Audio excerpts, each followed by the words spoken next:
وَإِذْ قَالَ إِبْرَاهِيمُ رَبِّ أَرِنِي كَيْفَ تُحْيِي الْمَوْتَى قَالَ أَوَلَمْ تُؤْمِنْ قَالَ بَلَى وَلَكِنْ لِيَطْمَئِنَّ قَلْبِي قَالَ فَخُذْ أَرْبَعَةً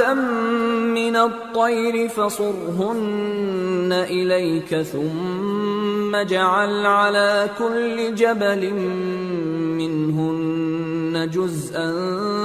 ثُمَّ ادْعُهُنَّ يَأْتِينَكَ سَعْيًا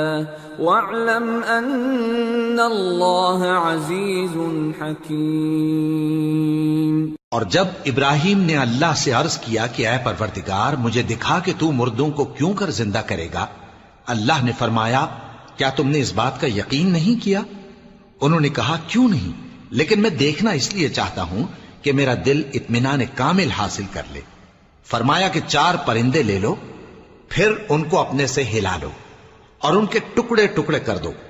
پھر ان کا ایک ایک ٹکڑا ہر ایک پہاڑ پر رکھ دو، پھر ان کو بلاؤ تو وہ تمہارے پاس دوڑتے چلے آئیں گے، اور جان رکھو کہ اللہ غالب ہے، صاحب حکمت ہے۔